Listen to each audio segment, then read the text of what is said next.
As the year ends and a new season of This Week in East Brunswick approaches, we'd like to look back at the year's events, at the people and places that made up this weekly news magazine here on Channel 8.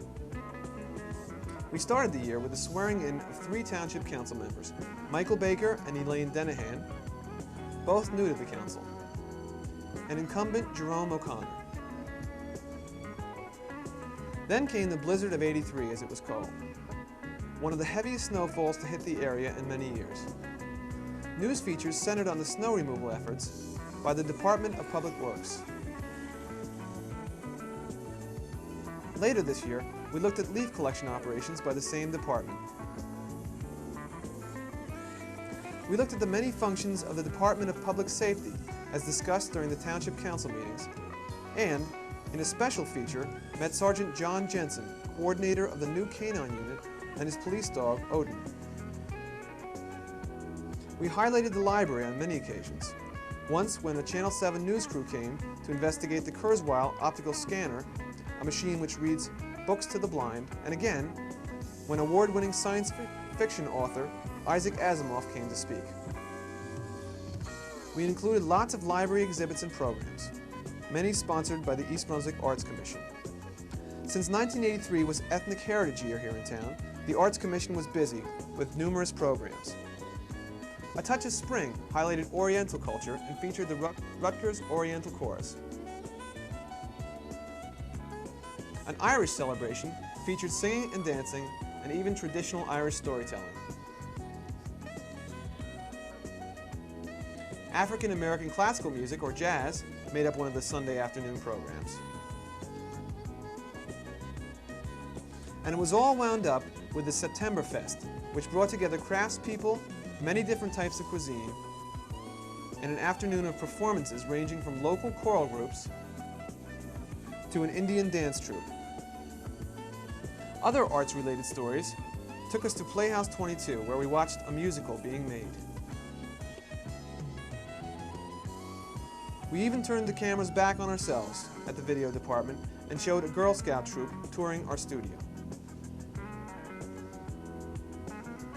This year was a year for environmental concerns in town, and This Week in East Brunswick covered them all, from the opening of a new recycling facility to the many meetings and rallies which led up to the garbage burning referendum on November's ballot. The final count on that referendum was available first here on Channel 8, election night. Previews of the many exhibits this year at the East Brunswick Museum were regular features on This Week. We saw turn-of-the-century wedding gowns, an exquisite display of wood sculpture, and finally the historic James Crawford Tom retrospective, which brought together a large collection of this local artist's work for the first time.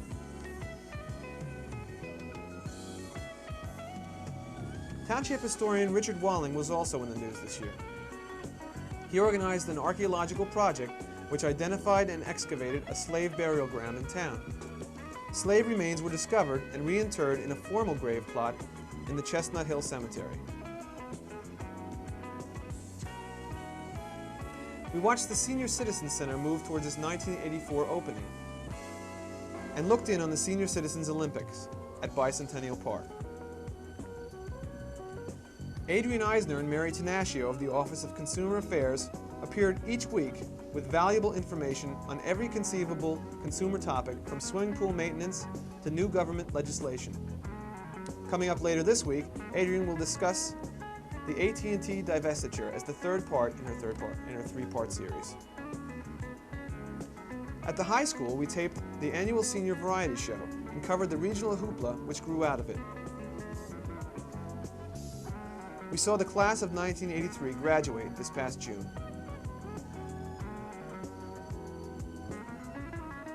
Other high school news focused on sports. 2 high school wrestlers placed in statewide competitions and were interviewed here at Channel 8. The gymnastics team took honors. We covered the opening kickoff of the 1983 football season, and John Megliero, host of Sports Talk here at Channel 8, interviewed the cheerleader squad.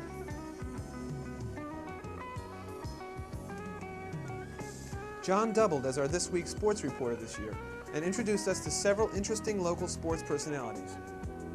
We met world-class handicapped weightlifter Chuck Rodelbraun and Giants receiver John Missler, both East Brunswick residents. When the New York Giants played in a charity basketball game sponsored by the Lions Club, John was there with the play-by-play and interviewed Giant J.T. Turner. Also in local sports, we watched the East Brunswick Soccer Club play in a statewide tournament. We saw the Zackettes capture the Women's Softball Cup. And the Red Team win the men's touch football title.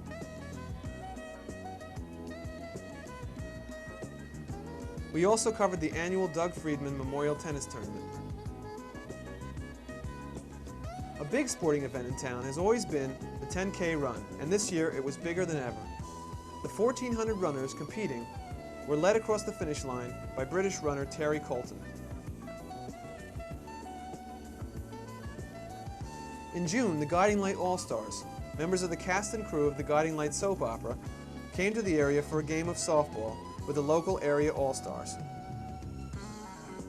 The event was sponsored by the Friends of the East Brunswick and Milltown Libraries, and as part of a monthly segment on organizations in town, Sharon Karmazin interviewed members of both groups to get details about the softball game, but also to spread the word about the organizations themselves and their place in the community.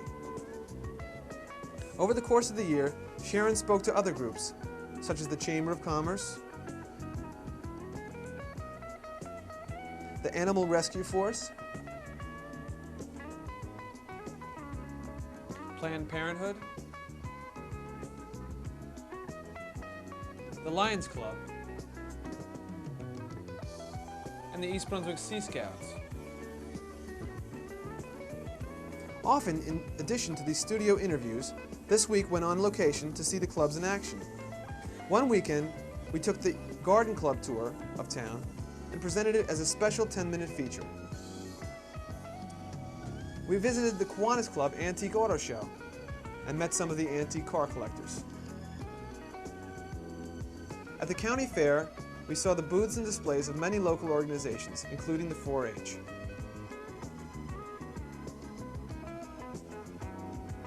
Other local events run the gamut from Child's Fashion Show at JCPenney's, emceed by football star Dave Jennings,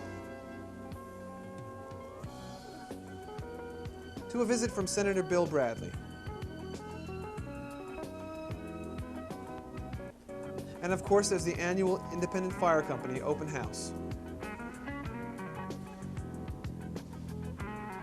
Local response to issues of national and international concern included the Jewish Center's Holocaust Awareness Conference, which brought together speakers who had lived through the Holocaust and featured keynote speaker Governor Thomas Kean.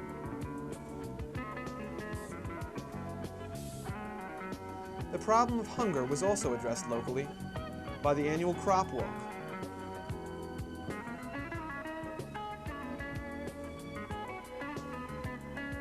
This Week in East Brunswick also looked into health issues, with a special report on mobile intensive care units operating in the area,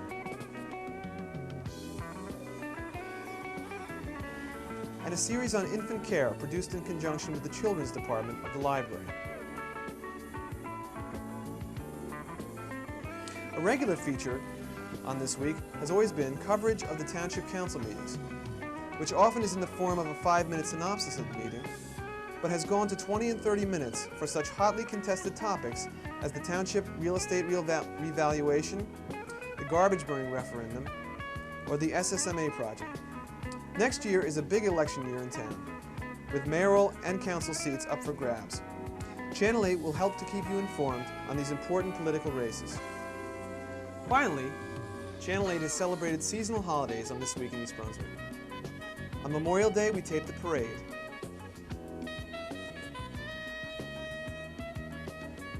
On Halloween, we interviewed local trick-or-treaters.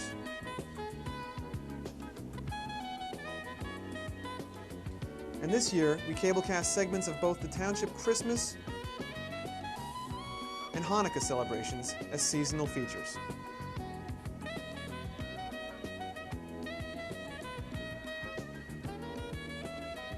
Channel 8 enters a new season, we'd like to thank our viewers for their interest and support. We'd also like to offer special thanks to the hosts of our other programming: John Megliaro for Sports Talk, Dolly Vasta for Art's Sake, Paul Durant for Target, Ken Shalhoop for Let's Talk Health, Dr. Joseph Sweeney and coordinator Amy Fisher for Spotlight on Education, Sue Rosenblatt for Our Town, Chris Shirley for Chris Shirley's Restaurant Guide, and Ria Basroom for her work on numerous shows, including a comprehensive look at resource recovery. We here at Channel 8 look forward to another year of providing local programming to East Brunswick. Your comments and suggestions are always welcomed here. Any suggestions for new programming or questions about scheduling, just call 390-6780 or call the library and ask for the video studio. Happy New Year from all of us here at Channel 8.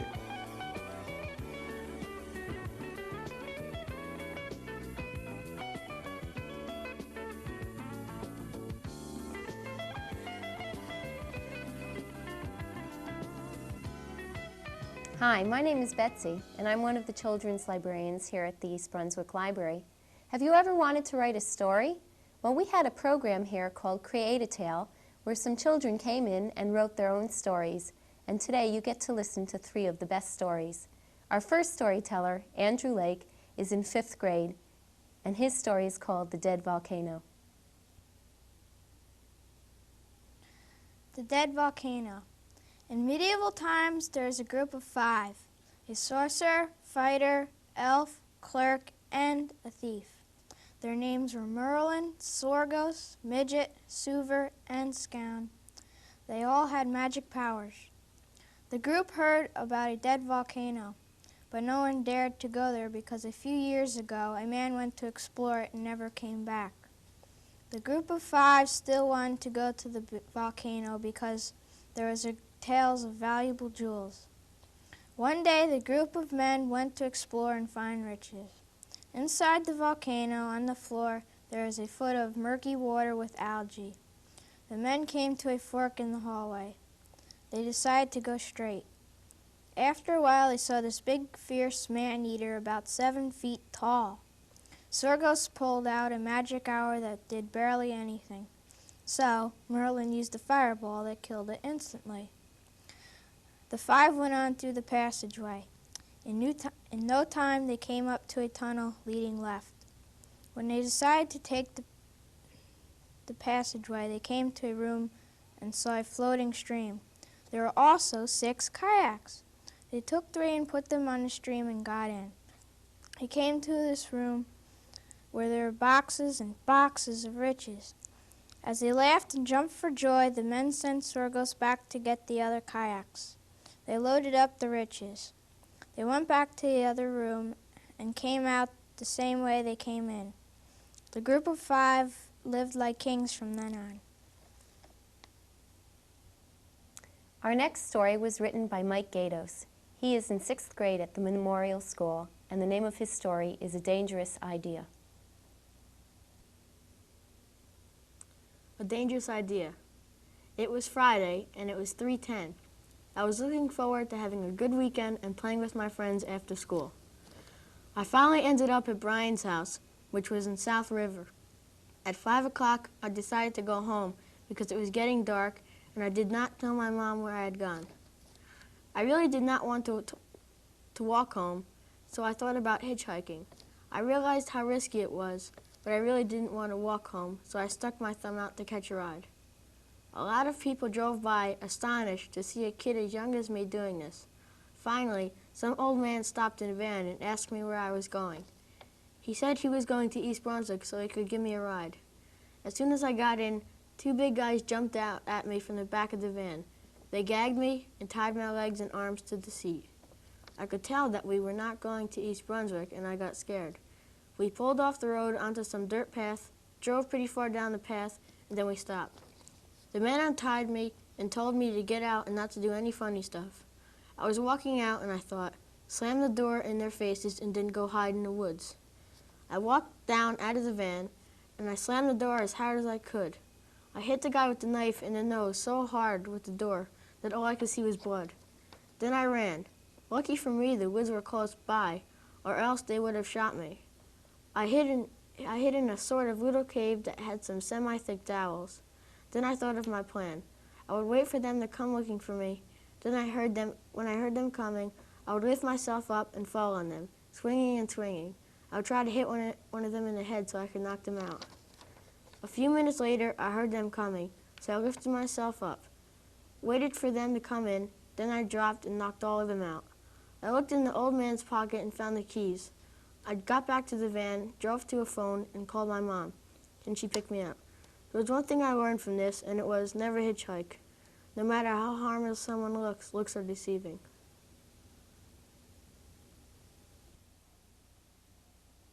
Our last story, Discovery of Wings, was written by Danielle Gatos. She's in the 5th grade at Memorial School.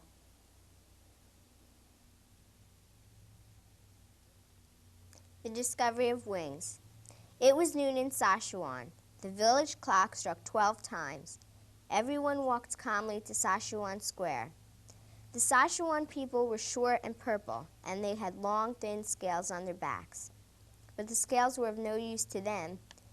At the square, the Sashuan people were told the news of the day. "Ladies and gentlemen," exclaimed the mayor, "the army of horned toads is planning a raid on this village." Everyone was frightened and was screaming at the top of their lungs. Now, now, now, keep calm, everyone," exclaimed the mayor. "Just go back to your homes and," began the mayor, but he and all the other villagers were suddenly interrupted. An oncoming hum of groans of anxiety caused by the great army of horned toads began to build. "Forget what I said, just do what you can," shouted the mayor. Within seconds, the toads arrived with cruel looks on their faces, ready to attack. The Sashuans were so frightened they froze in their places. The toad army was fierce. The Sashuans tried everything, from building fires around the toads to shooting them, but nothing worked. Their lives were in danger. Soon the toad army had them cornered at the edge of a cliff. The Sashuans jumped very fearfully off the cliff because they knew if they didn't, they would just get pushed. The Sashuans thought they would crash and die, but in the air something wonderful happened. The thin, long scales on their backs sprouted into long, beautiful wings. They began to flutter. The Sashuans went up into the air and flew away to another world. This was the discovery of wings. Are you interested in writing? How would you like to read new books before they hit the newsstand? The Children's Department of the Library is starting a Young Reviewers section. It's for children from 5th grade and up to review new books. If you're interested, please call the library at 390-6789. That's the Children's Department, and we'll be happy to give you more information. Thank you.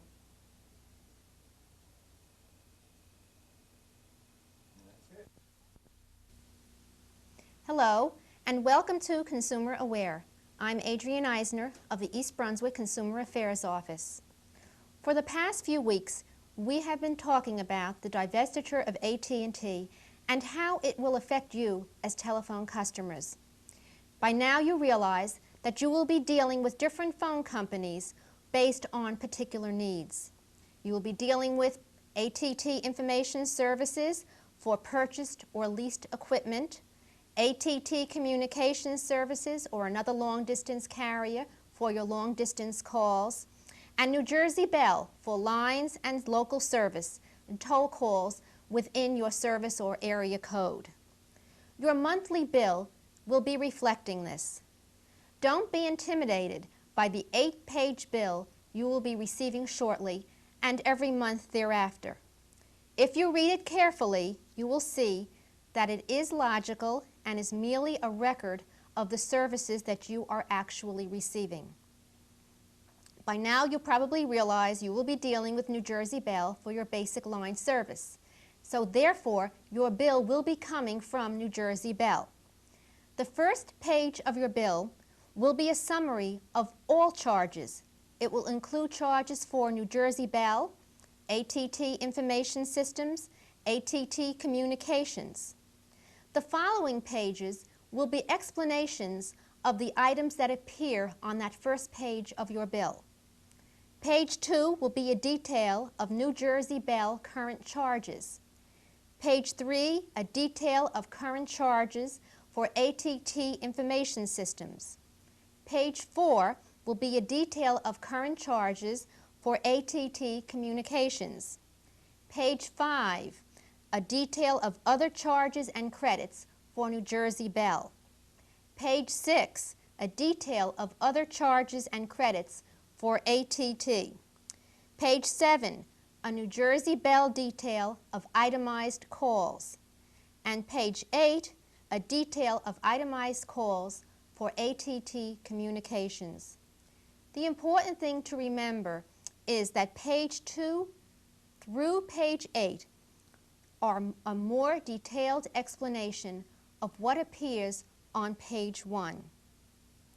We hope that our series of programs on the AT&T telephone divestiture is helping you understand the ramifications of the divestiture, which will recur as of January 1st, 1984. If you have any questions, please call the New Jersey Bell hotline at 800-555-5000 or call us at the East Brunswick Consumer Affairs Office at 390-6954. We're there Monday through Friday, 9 a.m. until 1 p.m. Thank you for joining me on Consumer Aware. At this week's Township Council meeting, Township Administrator John Runyon expressed concern over the possible reopening of the JIS landfill in South Brunswick. Runyon, as former chairman of the Lower Raritan Middlesex Water Resource Committee, was involved in the original closing of the site by the DEP. He recommended that Township Attorney Bertram Bush look into what's currently going on in the courts so that the council can be sure that East Brunswick's interests are being served there. Later, during the public portion, the landfill's owner, Mr. Jones, criticized Runyon for prejudging his case in his recent letter to the Sentinel. Later, during the discussion of water contamination problem at Colonia Estates, Mayor Fox said he envisioned the possibility of mandatory town water hookups for all township housing sometime in the future. That's it for this week in East Brunswick, and have a Happy New Year.